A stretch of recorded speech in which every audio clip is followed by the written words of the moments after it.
السلام علیکم۔ آج ہم بات کریں گے میٹ فارمنگ کے اوپر۔ ویسے آج کا بڑا ٹرینڈ چلا ہوا ہے، اس کے اوپر لوگ بہت زیادہ بات کر رہے ہیں میٹ فارمنگ کے اوپر۔ لوگ اس کے نام پہ بریڈز بھی سیل کر رہے ہیں، بھئی یہ میٹ بریڈ ہے۔ ویسے تو یہ بہت بڑا ٹاپک ہے، لیکن میرا صرف یہ ٹاپک ہوگا کہ کون سی بریڈ میٹ کے لیے بیسٹ ہے، اور تھوڑا سا پاکستان کے حوالے سے بھی بات کر لوں گا، ہمارے ادھر کیا یہ فارمنگ فیزیبل ہے یا نہیں ہے، تو اس کے اوپر انشاءاللہ تھوڑی سی بات کر لیں گے۔ اچھا جی، تو بات یہ ہے کہ کویسچن یہ ہے کہ میٹ کے لیے کون سی بریڈ سوٹیبل ہے۔ دیکھیں، جس ٹائم جو سب سے بڑی بریڈ ہے ریبٹس میں، جو سب سے بڑی بریڈ پائی جاتی ہے ڈومیسٹک ریبٹس میں، دنیا کی سب سے بڑی بریڈ ہے جرمن جائنٹ ریبٹس، جو کہ ایوریج منیمم 6 کلو گین کرتے ہیں۔ اس کے علاوہ 7 8 9 10 اور 12 13 تک بھی ایون جاتے ہیں اچھی کوالٹی کے پیس۔ تو یہ جب بھی آپ کو شو ہو رہا ہے جرمن جائنٹ کی پکچر ابھی آپ کو شو ہو رہی ہے، یہ بہت بڑے ہوتے ہیں، جبکہ نیوزی لینڈ جو ریبٹ ہوتے ہیں ان ایوریج 5 سے 6 کلو ویٹ گین کرتے ہیں۔ اب دو ہی بریڈز ہیں جو زیادہ تر لوگوں کے ذہن میں آتی ہے، نیوزی لینڈ اور جرمن جائنٹس۔ باقی کچھ دوسری بریڈ جس طرح کیلیفورنین ہے، وہ بھی نیوزی لینڈ کی تقریباً جیسا ہوتا ہے، تو وہ کیلیفورنین ہو گیا، نیوزی لینڈ ہو گیا، الٹیکس ریبٹ ہو گیا، یہ جو ان کی ہائبریڈ بریڈس ہیں ابھی ہم ان کو ایک ہی طرف رکھیں گے۔ اچھا، تو ان کو ہم نیوزی لینڈ ہی کنسیڈر کر لیتے ہیں۔ تو سوال یہ ہے کہ کیا جرمن جائنٹ سوٹیبل ہے یا New Zealand white rabbit suitable ہے؟ تو اس کا آنسر یہ ہے کہ اس کے لیے نیوزی لینڈ وائٹ ریبٹ ہی سوٹیبل ہے، کیونکہ حالانکہ فلیمیج جائنٹ تو بہت بڑا ہوتا ہے، جس طرح کہ میں نے بتایا نیوزی لینڈ سے آلموسٹ ڈبل سائز گین کرتا ہے، تو پھر میٹ کے لیے لاجیکلی تو وہ ریبٹ ہونا چاہیے جو زیادہ ویٹ گین کر رہا ہے۔ لیکن اس کے پیچھے جو لاجک ہے کہ نیوزی لینڈ جو ہے کہ نیوزی لینڈ سوٹیبل ہے، اس کی ایک لاجک ہے۔ ابھی آپ کو ایک چارٹ شو ہو رہا ہوگا اسکرین کے اوپر،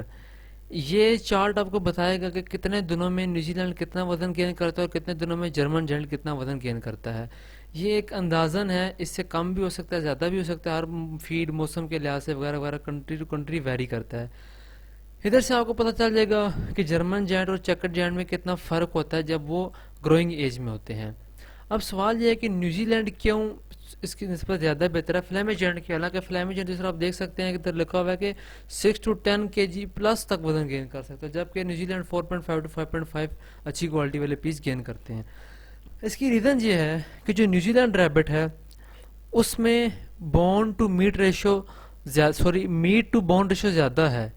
یعنی کہ جو جرمن جائنٹ ہے اس میں بون ٹو میٹ ریشو زیادہ ہے، یعنی کہ آسان الفاظ میں اس طرح سے کہیں کہ جو جرمن جائنٹ ہے اس میں میٹ کی پرسنٹیج اگر وزن کیا جائے تو جو میٹ ہے وہ کم پرسنٹ میں ہوتا ہے as compare to New Zealand. آسان الفاظ میں اس طرح لے لیتے ہیں، مثال کے طور پہ 1 کلو کا فلیمیج جائنٹ اور 1 کلو کا نیوزی لینڈ ہے، ان دونوں کو جب آپ ذبح کریں گے، بچر نکالیں گے، تو اگر جرمن جائنٹ جو ہے اس میں سے 500 گرام یعنی کہ آدھا کلو گوشت نکلے گا، آدھا کلو ہڈیاں نکلیں گی، تو جو نیوزی لینڈ ہے اس میں ایسے نہیں ہوگا، اس میں گوشت کی مقدار مثال کے طور پہ 600 گرام یا 700 گرام گوشت نکلے گا اور 300 گرام ہڈیاں نکلیں گی، یعنی کہ جرمن جائنٹ میں ہڈیاں زیادہ ہوتی ہیں، ہڈیوں کا ویٹ زیادہ ہوتا ہے۔ تو یہ تو ہو گیا کہ کون سی بریڈ بہتر ہے۔ ہاں یہ ہے کہ ایک پریکٹس اور بھی ہوتی ہے کہ جرمن جائنٹ کو کراس کرا جاتا ہے نیوزی لینڈ سے، اس کی یہ لاجک ہوتی ہے کہ جرمن جائنٹ ہوتا ہے بڑے سائز کا، اس کا میل رکھ لیتے ہیں اور نیوزی لینڈ کی فیمیل کے ساتھ کراس کرائے جاتے ہیں، اس سے ہوتا ہے کہ بچے سائز میں بڑے آتے ہیں فلیمش کی وجہ سے، اور نیوزی لینڈ بلڈ ہونے کی وجہ سے تھوڑا سا گروتھ بھی اچھے ہوتے ہیں، یعنی کہ نیوزی لینڈ جو ہے وہ میچیور جلدی ہو جاتا ہے،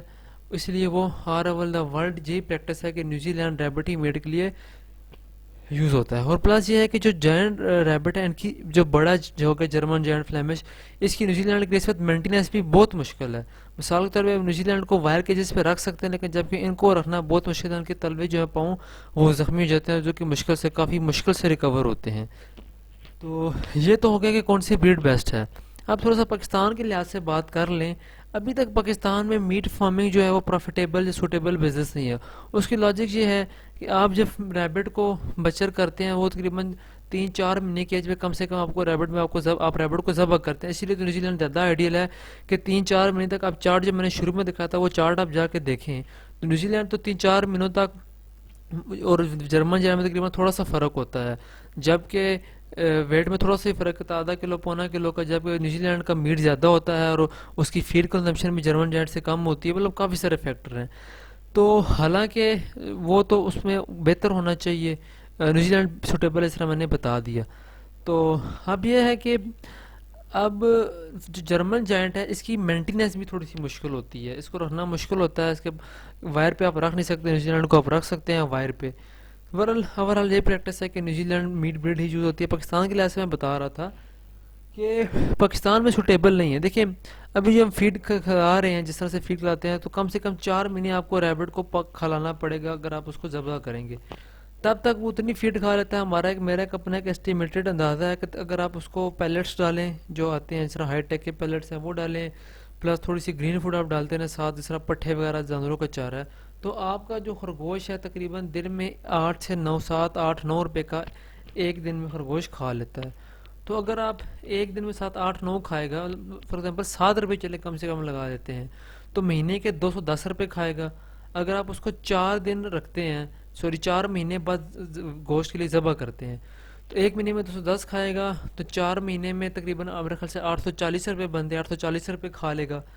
تو اس کی جو کاسٹ ہوگی وہ آپ کو 840 روپے پڑ چکی ہوگی، فیڈ اور دوسرے اوور ہیڈ ملا کے تقریباً 900 950 اس کی کاسٹ پڑ چکی ہے۔ اور اگر اس نے 4 مہینے میں 2.5 کلو وزن بھی گین کر لیا ہے، آپ اس کو 300 روپے کے جی بھی گوشت ہو، تب بھی آپ کی جب کاسٹ پوری ہوگی، صرف اگر 300 روپے کے جی گوشت ہو، یعنی کہ آپ کو 300 روپے پر کے جی تقریباً کاسٹ پڑنی ہے۔ اب وہ اگر 400 500 پر کے جی سیل ہو، جس طرح کہ ہمارے یہاں بیف سیل ہوتا ہے، تب جا کے اس میں پروفٹ ہے، لیکن ابھی اس طرح سے اتنا ریٹ نہیں ہے، اور نہ مارکیٹ ڈیولپ ہے، نہ تو اتنا اس طرح سے اتنی ڈیمانڈ ہے، کیونکہ ابھی لوگوں میں اس کے کھانے کا ٹرینڈ بھی نہیں ڈلا۔